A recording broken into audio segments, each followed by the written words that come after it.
পতেঙ্গা সমুদ্র সৈকত উপর থেকে দেখানোর চেষ্টা করতেছি। আসলে প্রচুর পরিমাণ দর্শনার্থী, আজকে ছুটির দিনে প্রচুর পরিমাণ ক্রাউড। আমি বলবো তিল ধরার ঠাঁই নেই এই সমুদ্র সৈকতে। আমি একটু ফ্রি জায়গা পাইছি, এই জন্য ভিডিও করে নিতেছি। আসলে এই সামনের পরিমাণ যে সিঁড়িগুলো আছে ওগুলোতে নামার মতন তিল ধরার ঠাঁই নেই, প্রচুর পরিমাণ মানুষ আজকে। মানে আমি কল্পনা করতে পারি না আজকে ছুটির দিনে এত পরিমাণ মানুষ আসবে। তো সব কিছু মিলিয়ে এই সাগরের যে গর্জনটা আসলে শোনা যাচ্ছে কিনা আমি জানি না, আপনাকে পাগল করে তুলবে। উপর থেকে দেখানোর চেষ্টা করতেছি পতেঙ্গা সমুদ্র সৈকতের ভিউটা। আসলে এই ছুটির দিনেও প্রচুর পরিমাণ দর্শনার্থী।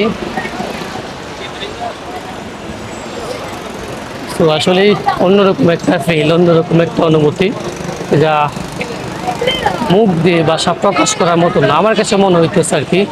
যদিও আমিও তো এতটা আশা করি নাই যে ছুটির দিন যেহেতু এতটা এত মানুষ হওয়ার সম্ভাবনা নাই ছিল, তো আমিও এসে দেখতেছি প্রচুর পরিমাণ মানুষ। আসলে আমি সারাদিন চট্টগ্রামে ঘুরছি বিভিন্ন জায়গাতে, এবং অন্য পর্যটক যে এরিয়াগুলোতে আছে ওইগুলোতে তেমন একটা মানুষ ছিল না। তাই ভাবছি হয়তো এখানেও একটু কম হবে না, তবে এখানে এসে দেখি দিচ্ছি একটু অন্যরকম, একটু ব্যতিক্রম। এখানে প্রচুর পরিমাণ মানুষ,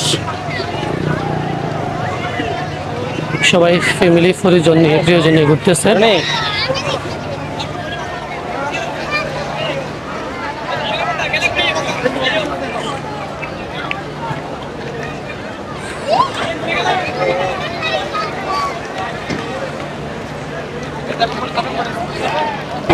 ওরা মজা নিতেছে আসলে। এমন ফ্রেন্ড সার্কেল থাকলে আসলে মজার এটাই বেস্ট।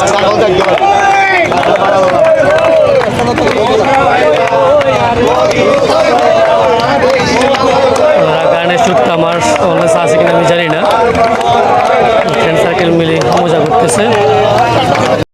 পতেঙ্গা সমুদ্র সৈকত আসলেই এক কথায় অসাধারণ একটা অনুভূতি।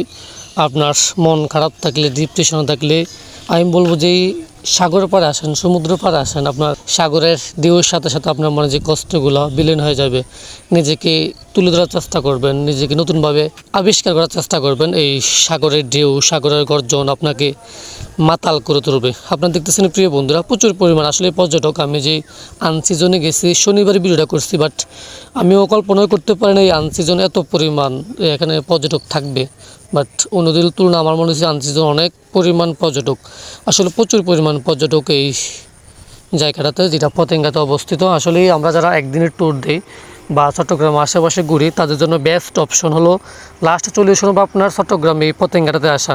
আসরের পরে ভিউটা মাশাআল্লাহ এক কথায় অসাধারণ থাকে।